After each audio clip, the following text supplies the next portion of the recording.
Alright, welcome back to my YouTube channel. I'm Andy's Vlog. Ito, mga kaibigan, pag-usapan muli natin itong kinaso na plunder case.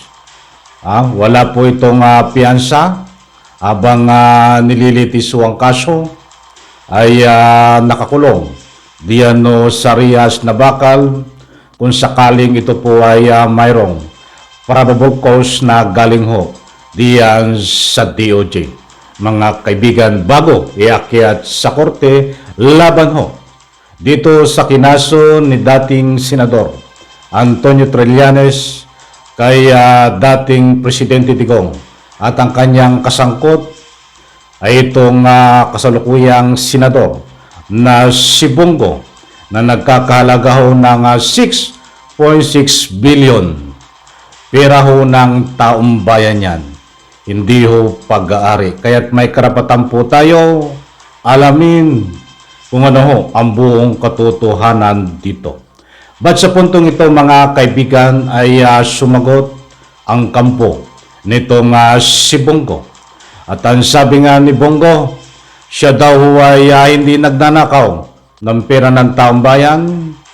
Kami, ng dating Presidente Digong, ay mayroong delikadesa. Aba, maliwanag ko. Mayroon daw si Bongo na delikadesa at itong dating Presidente Digong. Naniniwala po ba kayo na ito ay hindi magnanakaw ng pera ng taong bayan? At naniniwala rin po ba kayo na may delikadesa itong mag-amo na ito, dating Presidente Digong at itong si Bongo? And the reaction po, pwede po kayong mag-iwan ng anumang public opinion. Yan po lahat at marami pang iba ang ating tatalakayin, bibigyan ng linaw.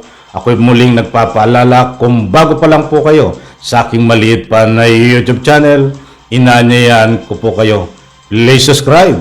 Sabay-sabay po nating i-like ang video na ito kung nagustuhan niyo po. Shoutout po sa lahat. Kumusta po kayo?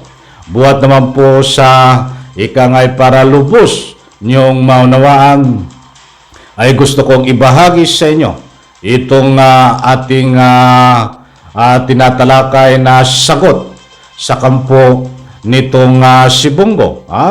Ay talagang dinidepensa din yung kanyang amo, dinidepensa ang kanyang sarili, but sa palagay ko ho, ay lumang tugtugin na itong mga ginagawa nito.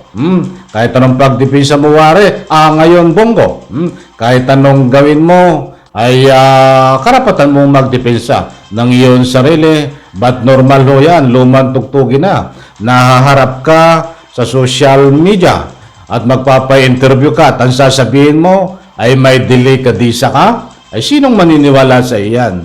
Siyempre, maniniwala sa iyo ang taga-suporta mo. Ba't ang taong bayan kasama ko ay hindi ho maniniwala sa inyo, mag-amo, Digong, at sa iyo, Bongo, na sinasabi mo na mayroon kang delikadesa. Ito po, nandiyan po, tinlas ko sa screen. Ito. For the record, wala po ako sa mundong ito. Ay mayroon ng negosyo ang pamilya ko. Hindi tinatanong, ay negosyo dito. Huwag mong lituhin. Huwag mong iloko. Hindi porkit may negosyo ka, ay rason, big reason mo. Yan ba ang tamang paraan para hindi ka madiin dito? Wes, nagkakamali ka. Ito, diretso po natin. Gagamitin mo pa ang negosyo mo? Ang sinisigurado ko, hindi ako nakinabang at hindi makinabang ang pamilya ko sa pagiging taong gobyerno ko. Kahit pagtanong po ninyo, huwag mong utusan ang taong bayan. Alam namin ang gagawa namin dahil nagbabase po kami. Kahit magtanong kami, dati sa lang ho yung marites para ka namang grade 1 Bakit kami magtatanong pa? Yan ba yung magagamit namin laban sa iyo? Ay hindi, lalabas pa kaming marites niyan. Lalabas kaming chismosa. Sasabihin magtanong, siyempre ang gusto kong ipunto, mga kaibigan, tumingin kami sa ebidensya. Kung ang hawak ni dating Senador Antonio Trillanes na mga ebidensya ay mayroon sapat na ebidensya, so walang problema, mayroon sapat. Kung wala naman itong sapat na ebidensya, so walang problema din. At least mayroon pong ebidensya na ginagamit. Pero sa kaso mo, ay wag mo kaming utusan na magtanong-tanong. Gagawin pa kaming marites. Hindi yan na matibay na ebidensya para ika ngayon malinis ang iyong pangalan. Ngayon ay may usapin na legal diyan sa kinaso sa iyo. Magtinginan po tayo ay sa ebidensya. Itatak mo sa kukutin mo yan, Senador Bongo. Utusan mo pa kami magtanong-tanong, parang kapitbahay na bumili ng tuyo suka. Itanong mo nga kung ito ay nangutang ng suka. Itanong mo nga kung kumuha ng suka. Lumantugtugin. Of course, siyempre, kapag tinanong ang iyong taga-suporta, ang sasabihin niya na hindi. Ngayon, pag tinanong ko naman, ang ika nga ay hindi mo taga-suporta, ay anong sasabihin nila? Wala rin silang alam. Kaya't napakababaw na rason mo.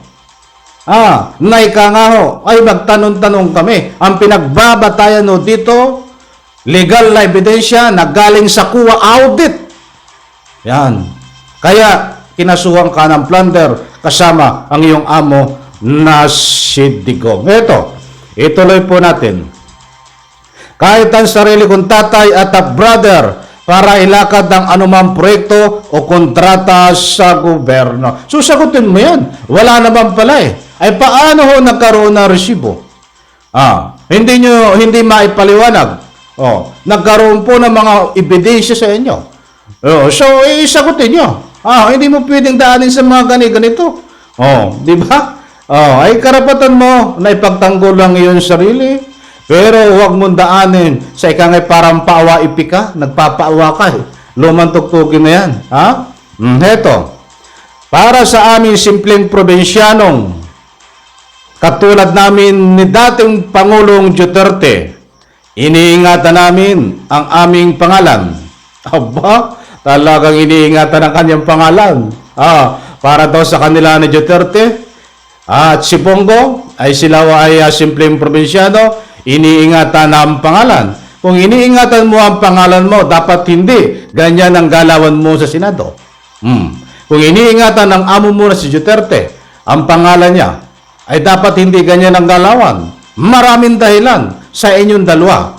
Kung iisa-isahin ko, maubos tayong oras. Ang masasabi ko lang, kung iniingatan nyo ng tunay ang inyong pangalan, dapat hindi kayo nasangkot dito. Dapat hindi ka ganyan ang galawan diyan sa Senado. Dapat si Digong na amo mo, hindi din ganyan ang galawan. Ay nako po, bubulahin mo kami. Eto. Nasaan na? Eto pa. Diretso ko pa, sandali lang. Mahina ang kalaban.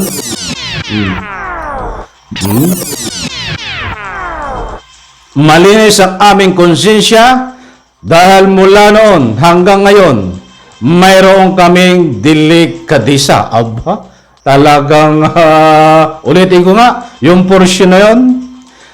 Malinis ang aming konsensya dahil mula noon hanggang ngayon, mayroon kaming delikadisa.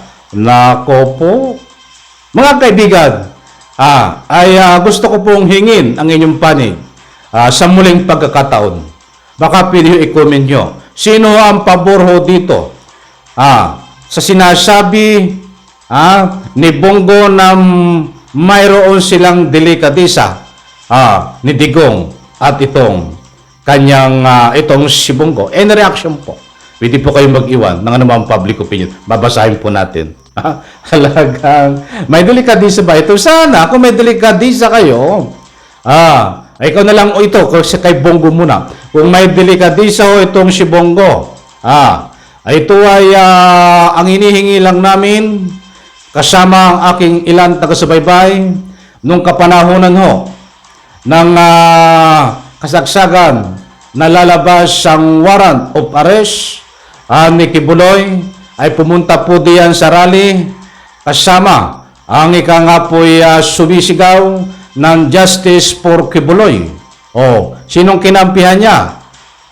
Sa sinisigaw ng Justice for Kibuloy, siyempre kanyang kaibigan na si Kibuloy. Ang gusto kong ipunto, kung may delikadisa ka, hindi mo ginawa yan. Dapat naging neutral ka, nasa gitna ka, at huwag kang sumigaw ng Justice for Kibuloy. Instead, ang isigaw mo dito ay justice para sa mga biktima ni Kibuloy at siyempre sa interes ng taong bayan. Lumalabas so diyan. Ang pinagsisilbihan mo ay si Kibuloy, hindi ang Republika ng Pilipinas. Tapos ngayon, malapit na ang kampanya, ganyan, nagbabait-baitan ka. Mahabang talakayan to kung isa-isahin ko. At kay Digong naman, kung may delikadisa ang iyong amo na si Digong, dapat hindi ganyan ang galawan. Napakarami ng galawan niya na ika nga po ay hindi ka nais-nais, pampagulo kasama kayo dito sa Republika ng Pilipinas. Instead na tumulong dapat sa administrasyon ang Marcos para sa pagpapalaganap ng anumang ikagaganda ng takbo ng ating ekonomiya. Ay sinisira nyo dahil sa sarili nyong hidden agenda. Nasaan doon ang delikadesa? Naku po mga kaibigan, bigyan po natin ng part 2. At medyo kinulang na naman tayo sa oras. Ang malinaw lang po dito, nagpailang kaso, muli kong ulitin kung sakaling lumabas po ang warrant of arrest dito at mayroong probable cause, ito po ay novel recommendation. Habang nililitis po ang kaso ay nakakulong diyan sa tunay ng kulungan kung mayroon po ditong sapat at matibay na ebidensya. Sa ebidensya po tayo tumitingin, hindi po sa mga sinasabi na ikangay kamaritisan, mga kaibigan. Muli po, maraming salamat. Pagpalain po tayo lahat. Isang like lang sa video na ito. Bye-bye, palakpakan.